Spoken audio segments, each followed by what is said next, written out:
எல்லாருக்கும் வணக்கம். Cheese kitchen click பண்ணதுக்கு ரொம்ப நன்றி. இன்றைக்கி சீஸ் கிச்சன் சேனலில் பிரேக்ஃபாஸ்ட் ரெசிபீஸ் தான் பார்க்க போகிறோம். 7 நாளில் விதவிதமான பிரேக்ஃபாஸ்ட், ரொம்ப ஈஸியாக செய்யக்கூடிய டிஃப்ரெண்ட்டான பிரேக்ஃபாஸ்ட் ரெசிபீஸ் தான். ஸோ இது எல்லாத்தையும் கண்டிப்பாக ட்ரை பண்ணி பாருங்கள். இப்போ வாங்க வீடியோக்குள்ளே போகலாம். ஸோ முதல்ல பாயில்டு எக் சாண்ட்விச் தான் பண்ண போகிறேன். செம்மையாக இருக்கும், கிறிஸ்பி, உள்ளே முட்டையோட மசாலா சூப்பராக இருக்கும். முதல்ல முட்டையை வேக வச்சுக்கிறேன்.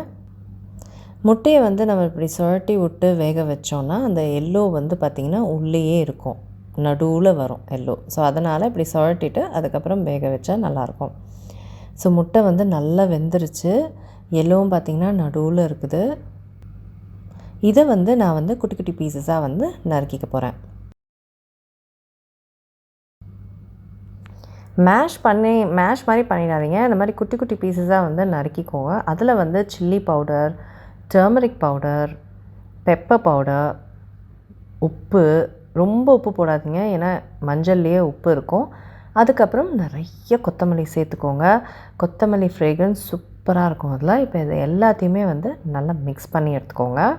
இதில் 1000 ஐலண்ட் ட்ரெஸ்ஸிங் நான் ஆட் பண்ணுறேன். 1000 ஐலண்ட் சாஸ் செம்ம டெலிஷியஸாக இருக்கும். மேயோவை விட கொஞ்சம் நல்ல மசாலாவோடு இருக்கும், நல்லாயிருக்கும். ஸோ இதை போட்டு மிக்ஸ் பண்ணிக்கிறேன். இது மஸ்டான்னு கேட்டிங்கன்னா கண்டிப்பாக மஸ்ட்டு, சூப்பராக இருக்கும். ப்ரெட்டில் லெட்டஸ் சேர்க்குறேன். கேபேஜும் லெட்டஸும் கம்ப்ளீட்டாக வேறு. கேபேஜ்லாம் சேர்த்திங்கன்னா ரொம்ப கொடுமையாக இருக்கும், லெட்டஸ் நல்லாயிருக்கும். அதில் இந்த பாயில்டு எக் மசாலா சேர்க்குறேன். அதுக்கப்புறம் க்ரீன் சில்லி சாஸ் சேர்க்குறேன். அதுக்கப்புறம் சீஸ், நல்லா கிரேட் பண்ண சீஸ். இதை நல்லா ப்ரெஸ் பண்ணி எடுத்துக்கோங்க. Butter garlic and herbs butter சேர்த்திங்கன்னா நல்லாயிருக்கும். யூஷுவல் பட்டர் கூட நல்லா தான் இருக்கும். கார்லிக் ஹர்ப்ஸில் நல்ல ஃப்ரேக்ரன்ஸு, அது ஹர்ப்ஸ்லாம் இருக்கிறனால கொஞ்சம் நல்லாயிருக்கும் சாண்ட்விச்சுக்கு, ப்ளெயினாக இருக்கிறதுக்கு. ஸோ பட்டரை பேனில் தேய்ச்சிட்டு 2 சைடும் நம்ம நல்லா கிறிஸ்பி ஆகிற வரைக்கும் டோஸ்ட் பண்ணி எடுத்துக்கிறோம். ஆஸ் வெல் அஸ் சீஸும் பார்த்திங்கன்னா மெல்ட் ஆகி அந்த மேயோ, அந்த 1000 island sauce, cheese, egg masala, சான்ஸே இல்லை. Very very delicious breakfast. அடுத்தது சோள பணியாரம், கார்ன் பணியாரம். கார்னில் நீங்கள் பணியாரம் செஞ்சு பார்த்தது இல்லைன்னா ட்ரை பண்ணி பாருங்கள், வாய்ப்பே இல்லைங்க. இப்படி பணியாரம் செஞ்சிங்கன்னா இதே மாதிரி தான் உங்கள் குழந்தைங்க கேட்பாங்க, அவ்வளோ டெலிஷியஸாக இருக்கும். ஸோ சோளத்தை வேக வச்சுக்கிறேன். வேக வச்சுட்டு மிக்சியில் போட்டுக்கிறேன். மிக்சியில் போட்டுட்டு குறையாக அரைச்சிக்கணும். அரைச்சிட்டு அதை இட்லி மாவில் நம்ம சேர்த்துக்கிறோம். சேர்த்துட்டு நல்லா மிக்ஸ் பண்ணி எடுத்துக்கோங்க. அதுக்கப்புறம் கொஞ்சம் மசாலா ஆட் பண்ணிக்கணும். ஸோ அதுக்கு கடுகு சேர்க்குறேன். கடுகில் பெருங்காயம் சேர்த்துக்கிறேன். அதுக்கப்புறம் குட்டி குட்டியாக நறுக்கிற வெங்காயத்தை நல்லா வதக்கிக்கோங்க. வெங்காயம் பாருங்கள் நல்லா ப்ரௌன் ஆகி வதங்கிடுச்சு. இதில் துருவின கேரட் சேர்த்துக்கிறேன். கேரட் கார்ன் காம்பினேஷன்லாம் அடிச்சிக்கவே முடியாது, செமையாக இருக்கும். அதுக்கப்புறம் பச்சை மிளகாய், அதுக்கப்புறம் கொத்தமல்லி ஒன்றுமே அதிகமாக சேர்த்துக்கோங்க, நல்ல ஃப்ளேவர் கொடுக்கும். ஸோ இதை நம்ம நல்லா வதக்கிக்கணுங்க. இந்த மாதிரி கேரட் சூப்பராக குக்காக இருக்கணும். இப்போ அதையும் நான் இட்லி பேட்டரில் சேர்த்துக்கிறேன். ஸோ எல்லாத்தையுமே நல்லா மிக்ஸ் பண்ணிக்கோங்க. இப்போ அந்த இட்லி பேட்டரோட மனமே செம்மையாக இருக்கும். இது நெய்லியும் சரி, இன்னுமே கொஞ்சம் கொத்தமல்லியும் சேர்த்து மிக்ஸ் பண்ணிக்க போகிறேன். நான் சொன்ன மாதிரி கொத்தமல்லி நிறைய சேர்த்துக்கிட்டா சூப்பராக இருக்கும். இது நீங்கள் பணியாரம் இந்த மாதிரி செஞ்சு பாருங்கள், எவ்வளோ டெலிஷியஸாக இருக்கும் அப்படின்ட்டு. சோளம் போட்டாலே செம்ம டெலிஷியஸ் ஆகிடும். இப்போ பணியாரக்கல் இருக்குது, பணியாரக்கல்லில் நீங்கள் நெய் சேர்த்துக்கலாம், அப்படி இல்லைன்னா வெண்ணெய் கூட சேர்த்துக்கலாம். ஸோ ஆஸ் யூஷுவல் பணியாரக்கல்லில் மாவு ஊற்றிக்கிறேன். ஸோ பணியாரம் எல்லா இடத்துலையும் நல்லா ப்ரௌன் ஆகிற வரைக்கும், பேசிக்காக பணியாரம் குக் பண்ணுற மாதிரி திருப்பி நம்ம நல்லா குக் பண்ணிக்கோம். சூப்பராக குக் ஆகும். அந்த ஃப்ளேவர்லாம் சூப்பராக ஆட் ஆகிருக்கும் பணியாரத்தில். இது நீங்கள் வெறுனியாக சாப்பிட்டா கூட அவ்வளோ டேஸ்ட்டாக இருக்கும் அந்த பிரேக்ஃபாஸ்ட். அடுத்தது ரவையில் பிரேக்ஃபாஸ்ட்டு. ரவையில் இந்த மாதிரி செஞ்சு பாருங்கள், ரொம்ப நல்லாயிருக்கும். யூஸ்வலாக உப்புமா செய்கிறத விட இந்த மாதிரி செஞ்சு பார்த்து சாப்பிடும்போது செம்ம டெலிஷியஸாக இருக்கும். இதோட சாஸு, சட்னி எல்லாமே நல்லாயிருக்கும். இப்போ ரவை எடுத்துக்கிறேன். ரவையில் தயிர் சேர்த்துக்கிறேன். தயிரும் தண்ணியும் சேர்த்து நல்லா மிக்ஸ் பண்ணிக்க போகிறேன். ஸோ இந்த பதம் வர வரைக்கும் நம்ம வந்து தண்ணி சேர்த்துக்கணும். ஸோ அது வரைக்கும் தண்ணி ஆட் பண்ணி நான் மிக்ஸ் பண்ணிக்கிட்டே இருந்தேன்.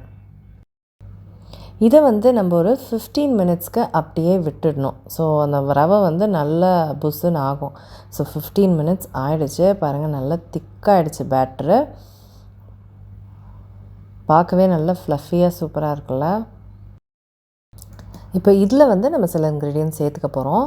அது வந்து கேப்சிகம், தக்காளி, வெங்காயம் நல்லா குட்டி குட்டியாக நறுக்கிக்கோங்க. ஸோ சாப்பிடும் போது நல்லாயிருக்கும்.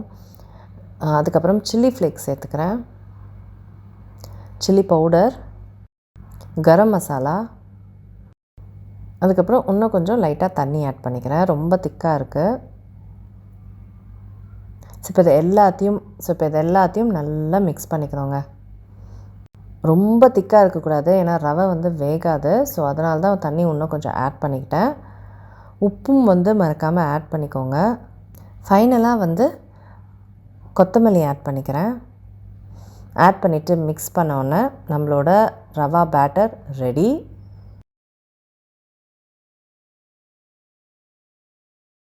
ஸோ இதை வந்து பேனில் இப்போ எண்ணெய் போட்டு நம்ம எந்த ஷேப்பில் வேணாலும் போட்டுக்கலாம். நான் வந்து ஸ்கொயர் ஷேப்பில் போட்டிருக்கேன், நீங்கள் சர்க்கிள் போட்டுக்கலாம். எந்த ஷேப்பில் கூட இதை போட்டு நம்ம குக் பண்ணிக்கணும்.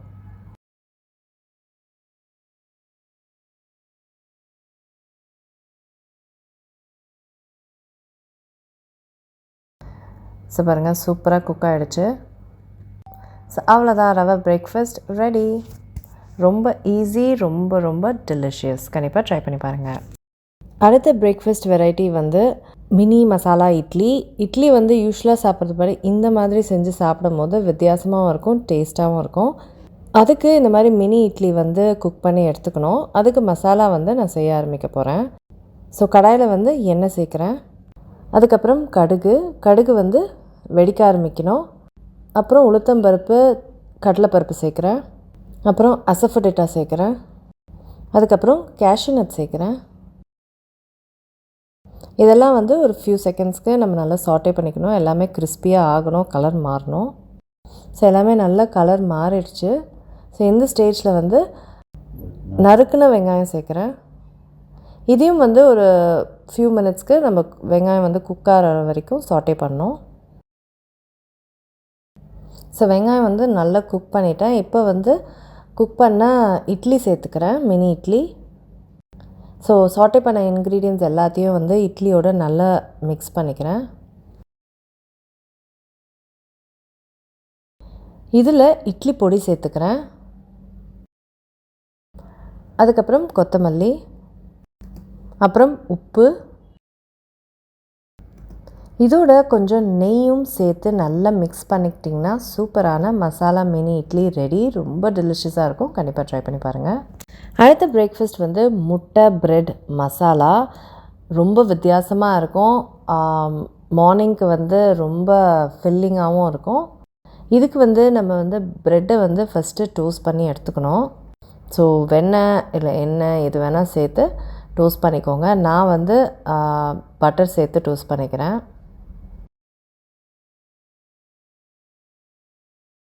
ஐயோ, நல்லா டோஸ்ட் பண்ணிட்டேன். இதுக்கப்புறம் பட்டர் சேர்த்து முட்டை வந்து குக் பண்ணுறேன்.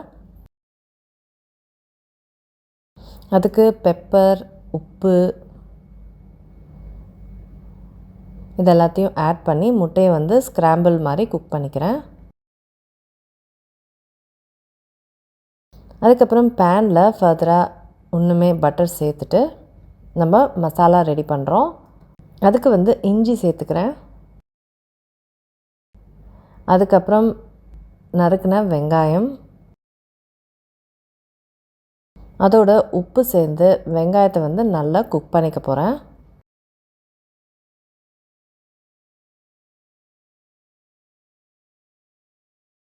வெங்காயம் இந்த அளவுக்கு ப்ரௌன் ஆகிற வரைக்கும் குக் பண்ணிக்கணும்.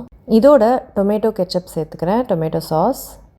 அதுக்கப்புறம் ரெட் சில்லி பேஸ்ட் சேர்த்துக்கிறேன். நீங்கள் செஷ்வான் பேஸ்ட் கூட சேர்த்துக்கலாம். அதுக்கப்புறம் கரம் மசாலா, அதுக்கப்புறம் உப்பு, அதுக்கப்புறம் கொஞ்சோண்டு வினிகர் சேர்த்துக்கிறேன். இது எல்லாத்தையுமே வந்து நல்லா மிக்ஸ் பண்ணிக்கணும்.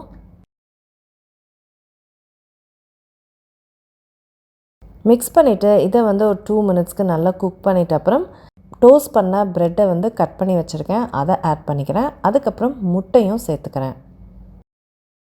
இப்போது இது எல்லாத்தையுமே மிக்ஸ் பண்ணால் சூப்பரான எக் பிரெட் மசாலா வந்து ரெடி. ரொம்ப டிஃப்ரெண்ட்டான ஒரு பிரேக்ஃபாஸ்ட் இது. இதோட கொத்தமல்லி, ஃப்ரெஷ் கொத்தமல்லி சேர்த்து சாப்பிடும்போது ரொம்ப ரொம்ப சுவையாக இருக்கும். கண்டிப்பாக ட்ரை பண்ணி பாருங்கள். அடுத்த பிரேக்ஃபாஸ்ட் வந்து தக்காளி தோசை. வெறும் தோசை சாப்பிட்றதுக்கு பதிலாக தக்காளி தோசை வச்சு சாப்பிடும்போது ரொம்ப டிஃப்ரெண்ட்டாகவும் டேஸ்ட்டாகவும் இருக்கும். இதுக்கு நான் மசாலா ரெடி பண்ணுறேன். அதுக்கு கடாயில் வந்து எண்ணெய் சேர்க்குறேன். எண்ணெயில் வெங்காயம், பூண்டு, இஞ்சிலாம் சேர்த்துக்கிறேன். வெங்காயத்துக்கு சின்ன வெங்காயம் சேர்க்குறேன், ஸோ நல்லாயிருக்கும்.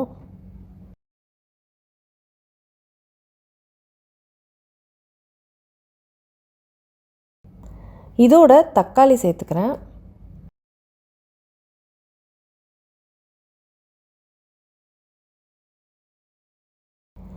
எல்லாத்தையும் மிக்ஸ் பண்ணிவிட்டு தக்காளியை வந்து நம்ம நல்லா குக் பண்ண விடணும்.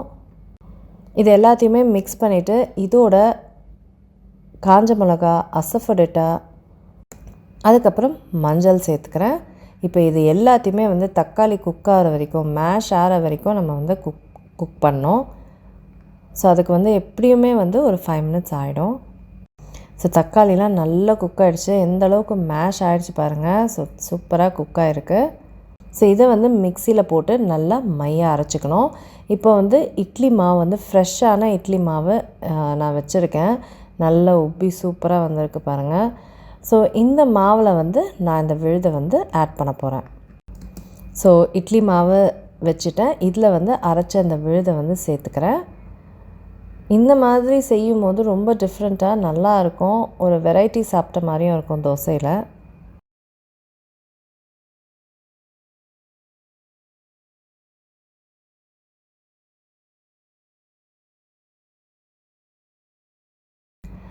இப்போ வந்து நான் அந்த தோசை பேட்டரை நம்ம தாளிக்க போகிறோம். அதுக்கு நான் வந்து கடுகு சேர்க்குறேன், அதுக்கப்புறம் ஜீரகம் சேர்க்குறேன். இது வந்து கடுகு வெடிக்கணும், ஜீரகமும் வந்து குக் ஆகணும். அதோட நிறைய கருவேப்பிலை சேர்த்துக்கிறேன். இதையும் வந்து அந்த பேட்டரோடு சேர்த்துக்கோங்க. இந்த மாதிரி தக்காளி போட்டு தாளித்து தோசை சுட்டு பாருங்கள். ரொம்ப ரொம்ப டெலிஷியஸாக இருக்கும். நல்லா கிறிஸ்பியாகவும் வரும். பாருங்கள் எவ்வளோ ஈஸியாக வந்து தோசை ஊற்றிக்க முடியுது. ஸோ சூப்பராக கிறிஸ்பியான டொமேட்டோ தோசை ரெடி. ரொம்ப டிஃப்ரெண்ட்டாக இருக்கும். ட்ரை பண்ணி பாருங்கள். அடுத்த பிரேக்ஃபாஸ்ட் வந்து பிரெட் மசாலா டோஸ்ட்டு. ரொம்ப டிஃப்ரெண்ட்டாக இருக்கும். செம்ம டெலிஷியஸாக இருக்கும். இது வந்து நீங்கள் சாஸ்லலாம் தொட்டு சாப்பிடும்போது செம்மையாக இருக்கும். ஸோ ஃபர்ஸ்ட் வந்து இது எப்படி செய்கிறேன் அப்படின்னா, நான் வந்து ப்ரெட்டை வந்து எடுத்துக்கிறேன். ஸோ ப்ரெட்டில் வந்து நான் டொமேட்டோவும் ரெட் சில்லி சாஸும் மிக்ஸ் பண்ணது. டொமேட்டோ கெச்சப்பும் ரெட் சில்லி சாஸும்.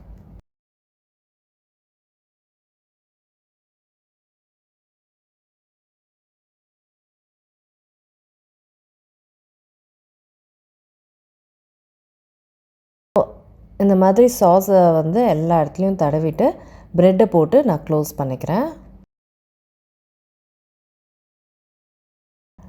அதுக்கப்புறம் இந்த மாதிரி ட்ரையாங்கிள் மாதிரி அந்த ப்ரெட்டை கட் பண்ணிக்கிறேன்.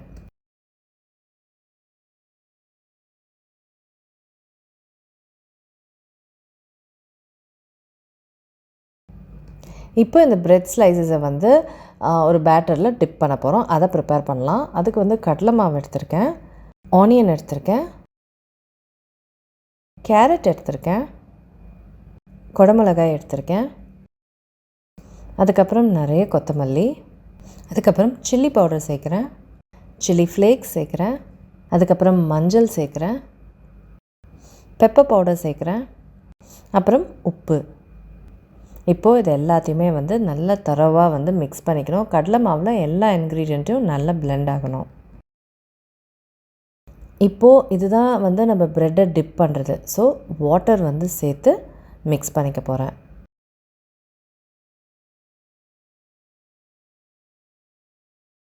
ஸோ இந்த கன்சிஸ்டன்சியில் நம்மளுக்கு பேட்டர் வேணும். ஸோ அது வரைக்கும் நான் வந்து வாட்டர் ஆட் பண்ணி இந்த கன்சிஸ்டன்சி வரைக்கும் நான் கொண்டு வந்துக்கிறேன். இப்போ பேனில் வந்து பட்டர் சேர்த்து இந்த ப்ரெட்டை வந்து நல்லா டிப் பண்ணி இந்த பேட்டரில் எடுத்துக்கணும். எடுத்துட்டு இதை வந்து டோஸ்ட் பண்ணிக்கணும். இதை வந்து 2 சைடுமே வந்து நல்லா ப்ரௌன் ஆகிற வரைக்கும் நல்லா டோஸ்ட் பண்ணி எடுத்துட்டா மசாலா பிரெட் டோஸ்ட் வந்து ரெடி. மார்னிங் பிரேக்ஃபாஸ்ட்டுக்கு ரொம்ப டெலிஷியஸாக டிஃப்ரெண்ட்டாக இருக்கும். கண்டிப்பாக ட்ரை பண்ணி பாருங்கள். ஸோ இதுதான் வந்து பிரேக்ஃபாஸ்ட் வெரைட்டிஸ். 7 நாளுக்குமே வந்து ரொம்ப ரொம்ப டிஃப்ரெண்ட்டான பிரேக்ஃபாஸ்ட் வெரைட்டிஸ். ரொம்ப டேஸ்ட்டாக இருக்கும். கண்டிப்பாக ட்ரை பண்ணி பாருங்கள். நான் உங்களை சீக்கிரமாக அடுத்த வீடியோவில் சந்திக்கிறேன். வணக்கம். இருங்க எங்கே போகிறீங்க? இந்த 2 வீடியோஸும் கண்டிப்பாக உங்களுக்கு பிடிக்கும். கிளிக் பண்ணி பாருங்கள்.